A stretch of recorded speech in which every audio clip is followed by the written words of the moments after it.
नमस्ते। मैं हूं डॉक्टर दिलीप कुमार मल्लिक, आपका योग शिक्षक। आज का योग क्लास शुरू करने से पहले शांति पाठ के साथ शुरू करें। कोई भी ध्यानात्मक आसन में बैठिए, दोनों हाथ नमस्कार मुद्रा में, आंखें बंद, डीप ब्रीदिंग के साथ शुरू करें। ओम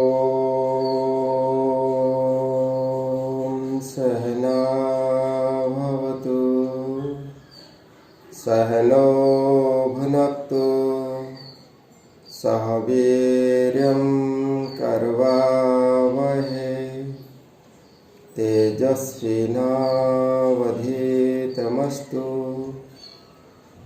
मा विद्विषावहै।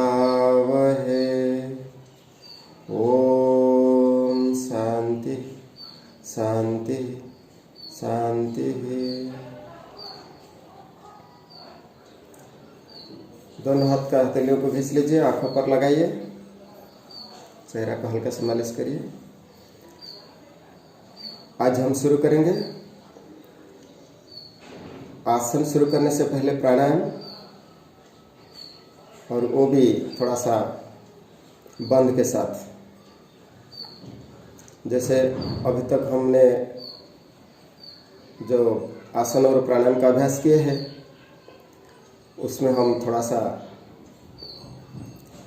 और एडवांस पोज में करेंगे। जैसे पहले हम कपालभाति का अभ्यास करेंगे, उसके बाद हम जो प्राणायाम का अभ्यास करेंगे उसमें हम थोड़ा सा कुंभक का प्रयोग करेंगे। कुंभक यानी रिटेंशन, जैसे जलंधर बंद होता है, हम बताएंगे आगे जाके। पहले हम कपालभाति करते हैं। पहले सांस भरें,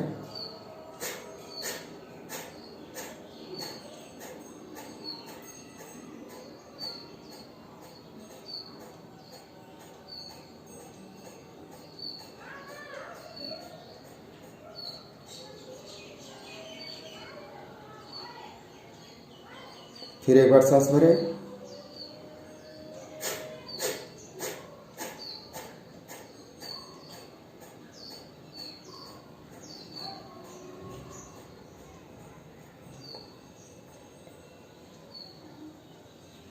और एक बार,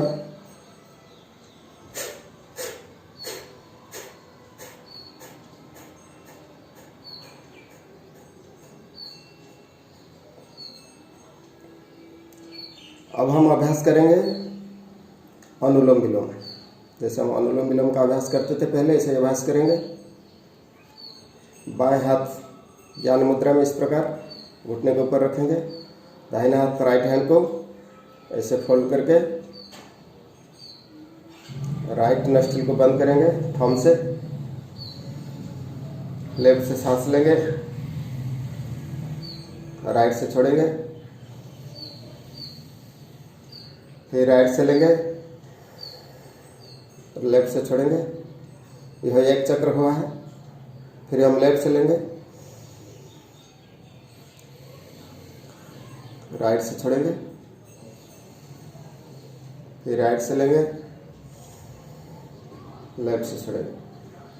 लेकिन इस बार हमको क्या करना है, इस अनुलोम विलोम प्राणायाम को नाड़ी शोधन प्राणायाम में परिवर्तित करना है। नाड़ी शोधन प्राणायाम क्या है? यही सेम प्रोसेस है। हम इसमें रेशियो काउंट करेंगे। रेशियो मतलब जैसे हम मन ही मन 8 गिनेंगे, 8 तक गिन के हम सांस भरेंगे, तो 16 तक गिन के हम सांस छोड़ेंगे। यानी सांस भरने के समय से लेकर सांस छोड़ने का समय दोगुना होना चाहिए। हम मन ही मन 8 तक काउंट करेंगे और सांस अंदर भरेंगे, फिर 16 तक काउंट करके सांस छोड़ेंगे, फिर 8 तक काउंट करके सांस भरेंगे, 16 तक काउंट करके सांस छोड़ेंगे। इस प्रकार हम सांस लेने से छोड़ने का प्रक्रिया दोगुना समय से करेंगे।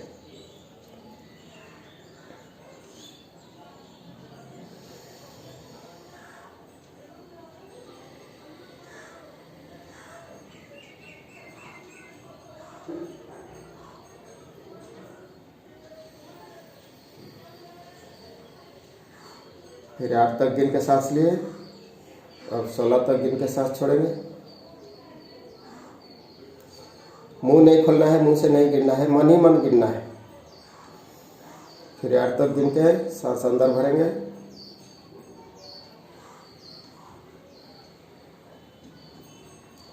16 तक गिनते हुए सांस बाहर छोड़ेंगे। फिर उसमें 8 तक गिनते हुए सांस अंदर लेंगे, 16 तक गिनते हुए सांस बाहर छोड़ेंगे।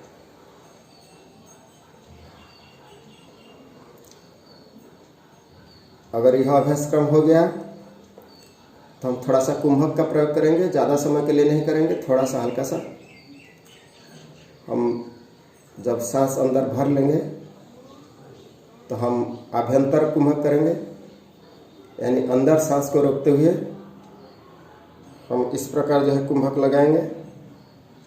ठोडी को अपना यहाँ जो हड्डी है, इस हड्डी पर रिब कैच जो है इस पर ऐसे लगाएंगे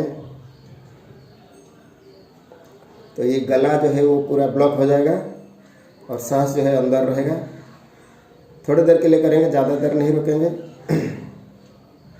वो छोटे बच्चे जो है 5 क्लास से नीचे वाले बच्चे इसका अभ्यास ना करें। प्राणायाम का तो अभ्यास करें, लेकिन ये रिटेंशन यानी कुंभक का अभ्यास ना करें। 6 से लेकर ऊपर की क्लास जो है वो लोग इसको कम समय के लिए करें। अब हम सांस लेते हैं बाएं नाक से, दोनों नाक को बंद करके रखते हैं।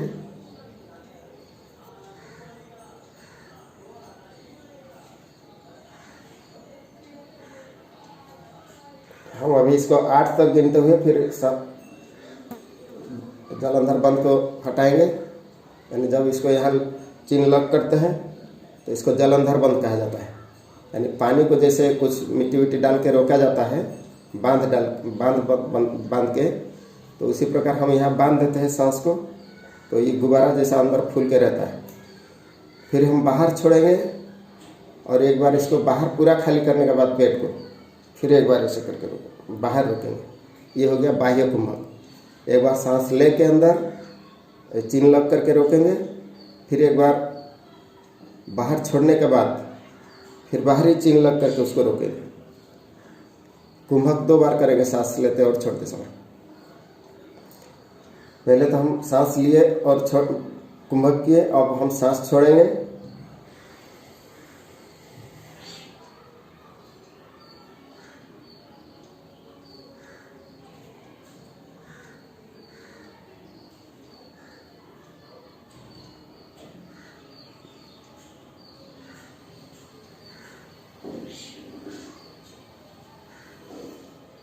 जब हम कुंभक खोलते हैं तो उसको चिन्ह लग जब हम खोल देते हैं, सीधा हो जाते हैं, तब हम फिर सांस को राइट नस्ट्रिल में लेंगे। जिस नस्ट्रिल में हम सांस को छोड़े हैं उसी नस्ट्रिल से हम सांस को भरेंगे। फिर भरने के बाद फिर एक बार चिन्ह लग करेंगे और दूसरे से छोड़ेंगे। फिर जिसमें से छोड़े हैं छोड़ने के बाद एक बार सांस लग करेंगे, चिन्ह लग करेंगे, कुंभक करेंगे, फिर एक बार सांस उसी में लेंगे। तो जैसे पहले करते थे ऐसे करेंगे, खाली बीच में हमको रोकना है।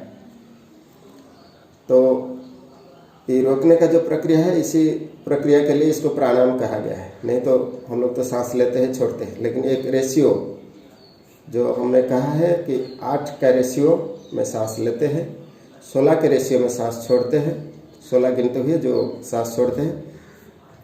फिर जब चिन्ह लग करते हैं, जलंधर बंद करते हैं, तो उसको बंद करके रखते हैं, कम से कम 8 तक काउंट करके बंद करें।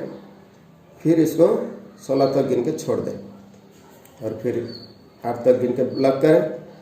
फिर जो है 8 तक गिन के अंदर ले, फिर लग कर 8 तक गिने और 16 तक गिन के छोड़ें। इस प्रकार हम अभ्यास करते हैं। अब हम अभ्यास करेंगे भस्त्रिका। सांस अंदर ले और छोड़ें।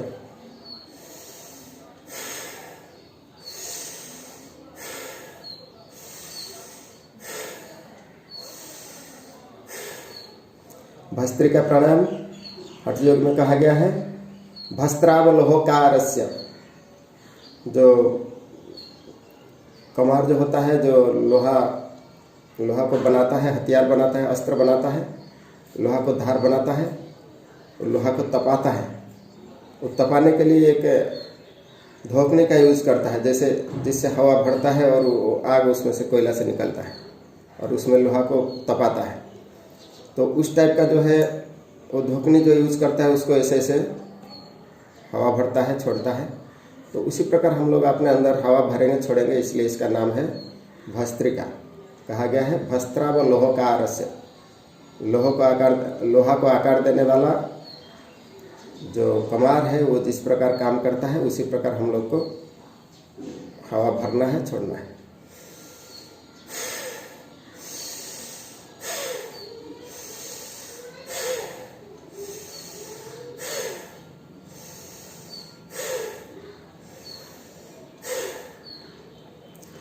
कहा गया है हठ योग में चले वातम चले चित्तम निश्चले निश्चलम भवेत। जब हमारी सांस का प्रक्रिया चलते रहता है और मन का भी अवस्था उसी प्रकार होता है, चलते रहता है, मन भी चलते रहता है।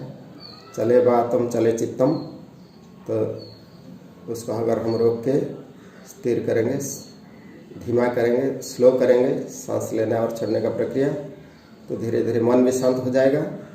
और मन शांत होने से महर्षि पतंजलि का जो योग का संज्ञा है, योग है चित्तवृत्ति निरोध, और आसन का जो संज्ञा है स्थिरम सुखम आसनम, ये दोनों चीज़ का प्राप्त होता है।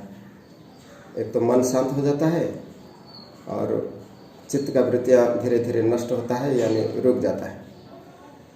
अब हम इस तीनों प्राणायाम का अभ्यास करने के बाद हम दूसरे अभ्यासक्रम जो योगासन है, योगासन की तरफ बढ़ेंगे। हम लोग तो आज तक बहुत सारी योगासन का अभ्यास कर लिए हैं, वही सब अभ्यास क्रम का रिपीट करेंगे। हम शेड्यूल बनाते हैं, उसी हिसाब से हम अभ्यास करेंगे। अब हम बैठने वाली स्थिति में कुछ आसन का अभ्यास करेंगे, फिर हम लेटने वाले कुछ अभ्यास करेंगे। तो पहले तो हम सूर्य नमस्कार वगैरह सब कुछ किए हुए हैं, तो उसका भी आप लोग अभ्यास क्रम कर लीजिएगा। पहले हम बैठने की स्थिति में अभ्यास करेंगे पद्मासन। दोनों पैर को सीधा करके रखें सामने की ओर। अब बाएं पैर के जंघा के ऊपर दाहिना पैर को रखें,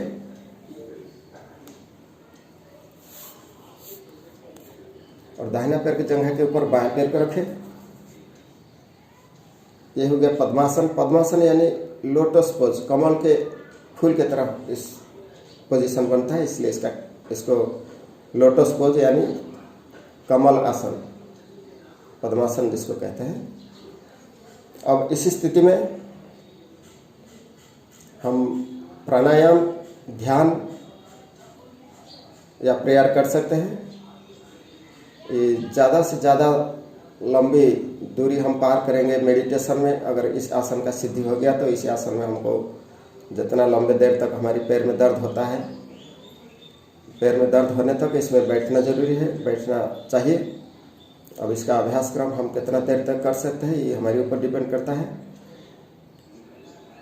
अगर घुटने में दर्द होता है, पैर में दर्द होता है, तो धीरे धीरे इसको आप खोल लीजिएगा।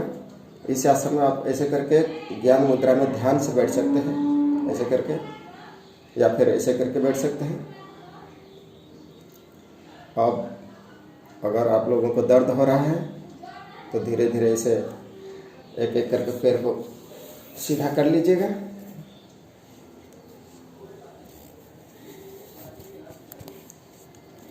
अब हम अभ्यास करेंगे बैठे बैठे गोमुखासन। गाय के मुंह के तरफ दोनों घुटने के बीच में पोजीशन बनता है, इसलिए इसको गोमुखासन कहा जाता है। पहले राइट लेग को हम मोड़ेंगे घुटने से, और ऐसे बाएं कुल्हा के नीचे रखेंगे इस पैर को लेके साइड में, एकदम उसके ऊपर बैठना नहीं है, एरिया जो है साइड में रहेगा। अब दूसरे पैर को, बाएं पैर को हम ऐसे मोड़ेंगे, हम मोड़ के ऐसे जो है बैठ जाएंगे। ये दोनों पैर के बीच में जो है कम से कम, दोनों घुटने के बीच में कम से कम डिस्टेंस रहे, दोनों पैर ये दोनों साइड में रहेगा। अब हम क्या करें, ये जो पैर है ऊपर, उसी हाथ को हम ऊपर की ओर ले ले घुमा के पीछे की तरफ, और राइट हैंड को हम पीछे से ऐसे घुमा के, ऐसे घुमा के इस प्रकार पीछे से दोनों हाथ को, उंगलियों को पकड़ लेंगे और कोशिश करेंगे कि सीधा होकर बैठे। ये गोमुखासन है। इसमें जंघा, कमर, इसमें हाइड्रोसेल प्रॉब्लम भी खत्म हो जाता है जिनको प्रॉब्लम रहता है। और ये अब धीरे धीरे खोल लीजिए हाथ को। इसमें कंधा, जंघा और पैर को इसमें फ़ायदा होता है। घुटना का दर्द, जॉइंट, ये सब का जो है मूवमेंट होता है। अब हम दूसरे साइड से करेंगे। अब हम पीछे की ओर इस अभ्यास का करेंगे ताकि आप हाथ का भी पोजीशन देख लीजिए।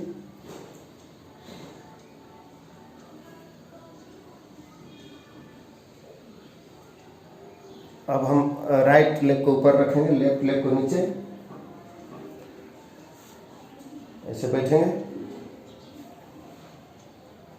अब राइट हैंड को ऊपर से, लेफ्ट हैंड को पीछे से लेके ऐसे फिंगर लिफ्ट बनाएंगे।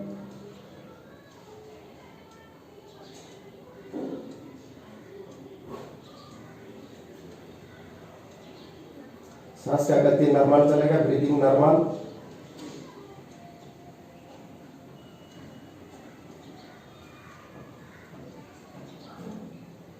अब इस पोजीशन में थोड़ी देर बैठने के बाद हम हाथ को खोल लेंगे, पैर को सीधा करेंगे।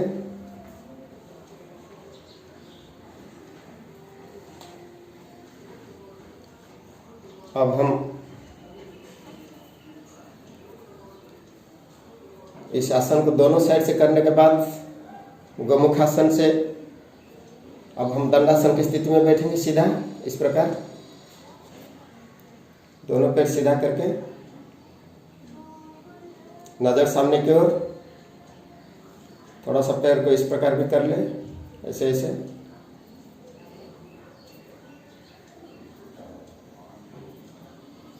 इस प्रकार थोड़ा सा घुमा लें ताकि जॉइंट मूवमेंट हो जाए। क्योंकि पद्मासन और गोमुखासन दोनों चीज़ हम जो कर लिए हैं, उसके बाद थोड़ा सा रिलैक्स होना जरूरी है। आसन करते समय बीच बीच में रिलैक्स होना है। तो दंडासन में भी आप इस प्रकार बैठेंगे, हाथ को पीछे करके, और दोनों पैर में थोड़ा सा अंतर रखेंगे। दोनों पैर खोल लीजिएगा और पीछे की ओर, गर्दन को पीछे की ओर करके ऐसे बैठेगा। ऐसे बैठने का स्थिति को हम बैठे हुए विश्राम करते हैं। इसे ये रिलैक्सेटिव पोज है।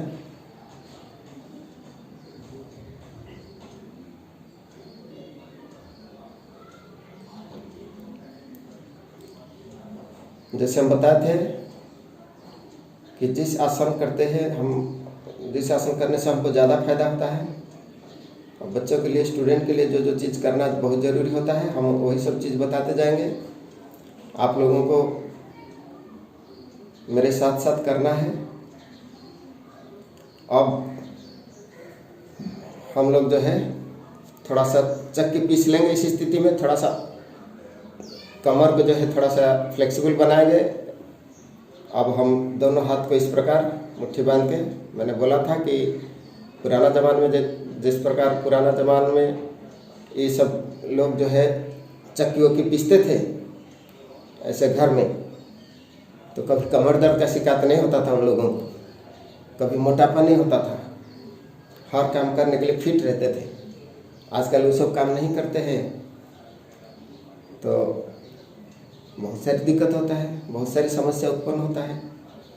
मोटापा, हाई बीपी, डायबिटीज़, ये सारी, घुटने दर्द, कमर दर्द, स्पॉन्डिलिटिस, सब चीज़ प्रॉब्लम आ जाता है। अब दूसरे साइड से भी ऐसे करें, और हो सकता है तो पीछे की ओर और झुक जाए, ऐसे ऐसे ऐसे करके। इसको करते समय ऐसे भी करें, जितना हो सके पीछे की ओर भी थोड़ा सा झुक जाए। ताकि इसका और फायदा मिले हमको।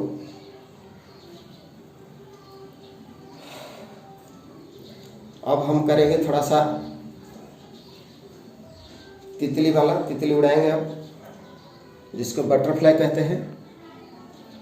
अगर ऐसे करके इसको ऐसे बैठ जाते हैं पूरा, तो ये हो गया भद्रासन।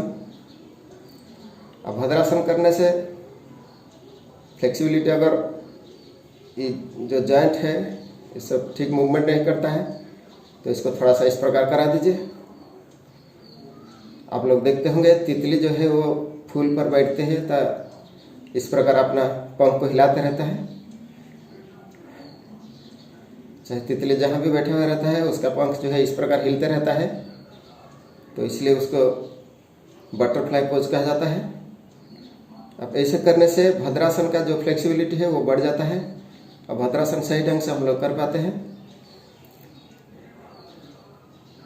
बैठने वाली स्थिति में यह आसन करना बहुत जरूरी है।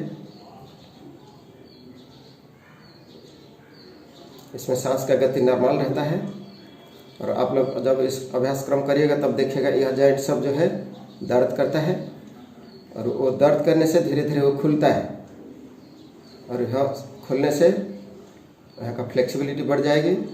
जंघा का अनावश्यक जो चर्बी जमा होगा, जो फैट है, वो सब धीरे धीरे निकल जाएगी। अब इसको हम धीरे धीरे इस पैर को सीधा करें। अब हम पीठ के बल पर लेट के कुछ आसन करेंगे। पीठ के बल पर लेटने के बाद हम धीरे धीरे ऐसे केहनियों का सहारा लेकर पीठ के बल पर लेट गए।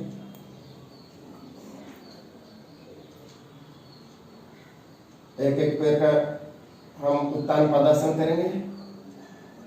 पहले राइट लेग को उठाएंगे ऐसे 30 डिग्री, फिर 60 डिग्री,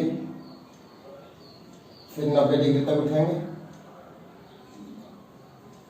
इस प्रकार दूसरे पैर से अभ्यास करेंगे 30, 60, फिर 90 डिग्री।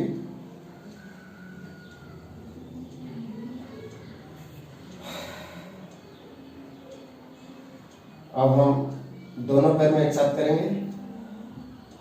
दोनों पैर को सामने की ओर तानते हुए ऐसे उठाएंगे।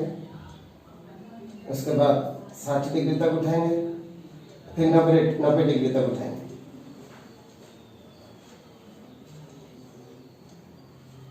धीरे धीरे छोड़ेंगे। ये हम उत्तान पदासन से अर्ध सलवासन तक कर लिए। उत्तान पदासन में हम यहाँ तक पैर उठाते हैं, ऐसे रखते हैं, फिर धीरे धीरे छोड़ देते हैं। लेकिन जब हम अर्ध सलवासन करते हैं हमको 90 डिग्री तक करना पड़ता है, इस प्रकार ऐसे। इस स्थिति में थोड़ी देर रुकते हैं। इसमें पैर, जंघा, पेट, रीढ़ की हड्डी, इन सब का फायदा होता है। अब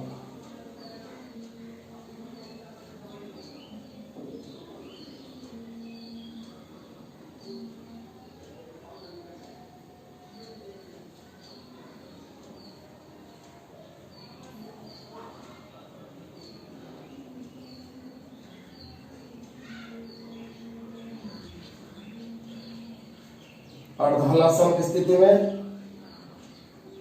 2-3 बार अर्धहलासन करके, अर्धहलासन की स्थिति में 2-3 बार अभ्यास करके फिर हम हलासन का अभ्यास करेंगे। ये अर्धहलासन है।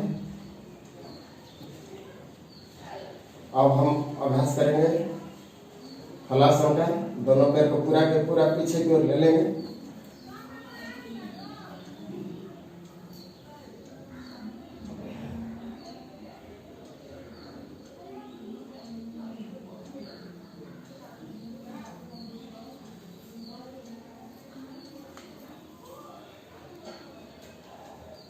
अब उसी स्थिति में हम सर्वांगासन का अभ्यास कर लेंगे। सर्वांगासन,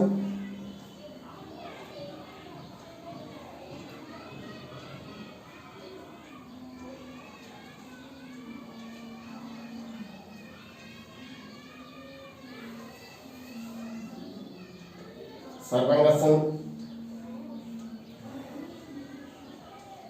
इसमें 4 आसन का अभ्यास हो गया। एक तो उत्तान पादासन, अर्धहलासन, सर्वांगासन और हलासन। इन चारों अभ्यास क्रम में हमारी रीढ़ की हड्डी को फ्लेक्सिबल बना लिया। पैर से लेकर सर तक पूरा शरीर का इसमें इस आसन में हमको फायदा हुआ, जिसके कारण हमको सर्वांगीण विकास में मदद मिला। अब इस आसन के साथ साथ हम शवासन का अभ्यास कर लेते हैं। शवासन अभ्यास कैसे होगा? दोनों पैर को खोल के, दोनों पैर में 1-1.5 फीट का अंतर, दोनों हाथ बाजू में, हथेलियां ऊपर की ओर, इस प्रकार स्थिति में हम रहे। कोई भी आसन से वापस आने के बाद कम से कम 5 मिनट आप शवासन कर लीजिए।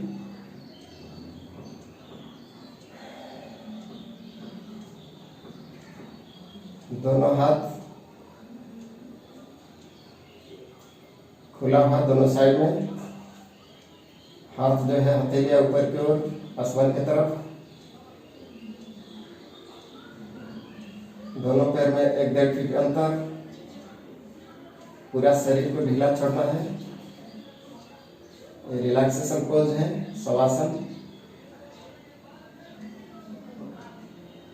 पीठ के बल पर लेट के जो भी आसन किया जाता है उसके बाद शवासन किया जाता है। थक देने पर शवासन में ही रिलैक्स मिलता है। आप हर एक आसन करने के बाद शवासन का अभ्यास कर सकते हैं, या एक आसन कुछ 4-5 अभ्यास एक साथ करके तब शवासन का अभ्यास करना पड़ता है। आप अपने अंदर जो है फील कीजिए कि शरीर जो है सब के जैसा बन रहा है। डेड बॉडी पोस्चर सब जैसे हिलता नहीं है, बात नहीं करता है, इस प्रकार एकदम हिलना डुलना बात नहीं करना है, चुपचाप पड़ा रहना है, शरीर को एकदम शिथिल बनाना है। यह आसन अभ्यास होने पर 1 घंटा शवासन का फायदा 4 घंटा नींद जाने के साथ समान होता है। हम 4 घंटा अगर सोते हैं, हमको शरीर को जितना फायदा पहुंचता है, अगर आधा से 1 घंटा हम शवासन का बढ़िया से प्रैक्टिस कर लिए तो उसी के बराबर फायदा हमको मिलता है। तो इसलिए शवासन